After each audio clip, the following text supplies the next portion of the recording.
everyone, this is Fantasy-esque and welcome to Season 2 of Vampyre Clan in ClanGen. A few things happened in the last episode. Iris Freckle finally recovered from birth, the clan came across the rogue responsible for Twilight Fade's death, and Little Pumpkin Kid got overly excited hurting her paws. We are now picking up on the final turn of Leaffall and it is Moon 92, so let's dive in and take a look at what happens next. Okay, it looks as though we have good news for the health of our vampire cats. Eagle Dawn has finally gotten rid of all of his fleas, Pumpkin Kit's pads are no longer cracked, and Snap Kit has also gotten rid of all of her fleas. So we are actually flea-free for the first time in, I feel like, many seasons. And Pumpkin Kit's paws are all healed, which is very nice because she's so adorable and I want her to have healthy, happy pads.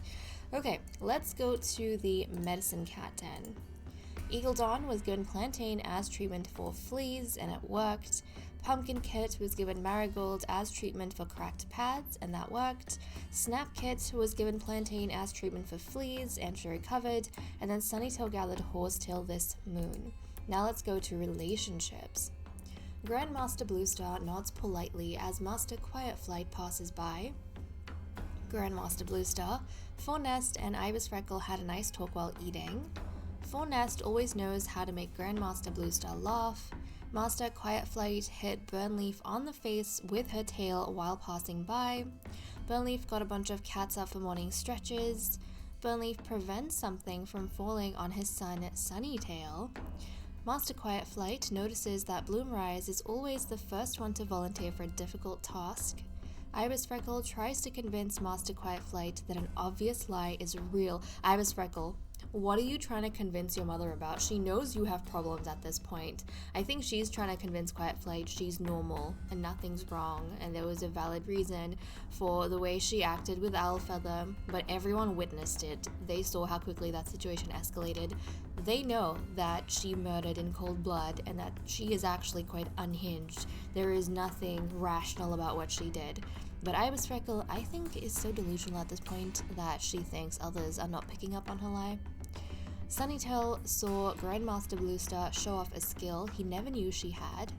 Snap Kit explained something in detail to Sunnytail that others wouldn't explain to him. Sunnytail can't stop gushing over Iris Freckle. It is nice to know, I suppose, that at least someone is willing to overlook this side of Iris Freckle. And maybe the more time Sunnytail spends with his mate, trying to be present for his kittens, he is falling more and more in love with her, almost like Stockholm Syndrome, you know? I mean, she's not trapped him or anything. She barely gives him attention, as far as I can see it. But I think Sunnytail is also becoming a little bit delusional in his attachment to Iris Freckle. I think whenever she does give some sort of small reaction, he thinks that she is reciprocating and she's finally changing, but that's not the case. Iris Freckle noticed that Sunny Kit had a sour expression while looking at a clanmate in the distance. Snap Kit goes out of her way to help Iris Freckle with something without being asked. I can totally see how Snap Kit is Iris Freckle's favorite. I don't think I have seen a negative interaction between the two of them. Snap Kit is always being really pleasant to her mother, understanding her mother, noticing things about her. I think out of all the kittens, she's the only one who knows her mother's unhinged, but she finds a way to make it work to her advantage. Fornest notices one of his friends talking to Pumpkin Kit. Fornest asks Pumpkin Kit how she's doing. Fornest can't help but smile when around Bloomrise. Fornest, this is the kind of behavior that makes us confused, because a couple episodes back, you were having something with Bloomrise, like you were having a moment with her, and then you were having a moment with Sunnytail. Why are you confusing us so much? Bloomrise thought Burnleaf was very polite today. Bloomrise got a bunch of cats out for morning stretches. When getting something to eat, Bloomrise sees Snap Kit allow someone else to take her favorite prey. Though Eagle Dawn asks around, he can't find his little cousin Pumpkin Kit anywhere. Pumpkin Kit won't stand for slander about Snap Kit. Oh, that's actually really cute. This almost gives me Stefan and Damon Salvatore vibes, because you know how in the Vampire Diaries they always fight with each other, argue with each other, and try to kill each other, but when it comes down to it, they won't take anyone else talking crap about their sibling, and also they will always dive in to save their sibling. It kind of feels like that with these two, because Pumpkin and Snap, I feel like, have been arguing since they were born, and they have a snappy, pretty rough relationship, but at the end of the day, when it's like when it comes down to them or someone else, an outsider, they will always choose their sibling over the outsider, or over any other family member, because let's be real, they're related to pretty much all the cats here, except for Bloomrise. Sunny Kit comes up with a plan to sneak out of camp with Bloomrise. Oh, that's so cute. And then we were just talking about the sisters. I think we have mentioned in the past that while the sisters are busy squabbling, Sunny Kit's the one who stays out of it. So I love that while his sisters are going back and forth between fighting and defending each other, he's like, okay, let's sneak out of camp while everyone's distracted. Snap Kit lets Sunny Kit play with her favorite toy. This is some character growth, because typically she is a bit of a bully. And, I mean, she can't bully her older brother Sunny Kit, but she tries. It's kind of nice that she's giving him her toy, though. And that is all we have for events. Now let's see what everyone is doing for the day, and it's nice to see no one is in mourning, everyone is in good spirits. I'm happy. It feels like we're slowly getting back to full capacity with the clan, in terms of everyone who's able to go out and do stuff in patrols. Grandmaster Bluestar saw a two-legged kid playing with a dog.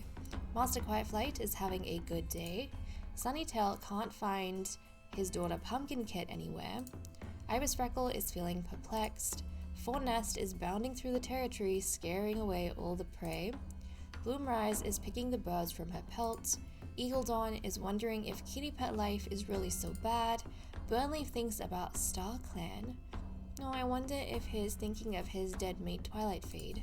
Pumpkin Kit is watching the breeze blow around the camp. Sunny Kit is trying to force his way into being allowed to guard camp.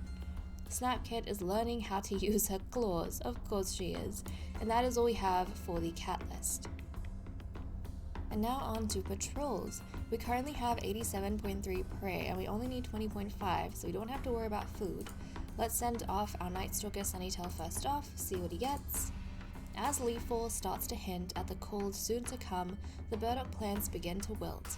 Sunnytail heads out to replenish the clan's stocks. Proceed. The rains have made the soil loose and good for digging. While finding burdock plants is starting to become harder, at least it's easy to harvest the roots when Sunnytail does come across some. On the way home, he spots some straggly-looking plantain near the path. He picks it as well. The more herbs they have before leaf bare, the better. Plantain and burdock were gathered, and finally we have a patrol of 5 with Eagle Dawn, Bloomrise, Fawn Nest, Master Quiet Flight, and Grandmaster Bluestar. So let's see what they come across. Gather around, gather around. Grandmaster Bluestar sits in the center of the group in the most prominent place and drops her voice down, low as a hush falls. Today she'll tell the story of Star Clan's great anger. Proceed. At first, a few but the medicine cats noticed the leaf fall, its harshness. The snow's early, the prey scarce. All noticed on the day Star Clan hissed, the great sun itself blinking dark under their anger. All paid heed to the omens then, and the clans turned back to the stars, begging for life and sun to return. They learned a lesson not soon forgotten. Okay, that's kind of interesting, especially given that we will be going into Leaf Bear pretty soon, and last Leaf Bear was very harsh for this clan. Like, they were facing murder, they were facing death, hunger, so I'm hoping that things are going to improve, but I think Bluestar is trying to prepare everyone. Plus, the cats don't even know whether Ibis Freckles' unhingedness is maybe tied to the seasons. Does something happen to her in the winter that she becomes more reactive? They don't know. Plus, them having drunk the blood of dead kittens in this season, it might have further changed Ibis Freckle and connected her with her twisted primal nature, you know, her cursed nature I should say, it might have done something. It might have affected her in a way that it didn't the other cats, because she already was doing questionable things. She already was kind of tipping over to that side. Very interesting to think about. But okay guys, with that said and done, I am going to leave off here. Thank you so much for watching. I hope you all enjoyed, and I will see you next time. Bye bye.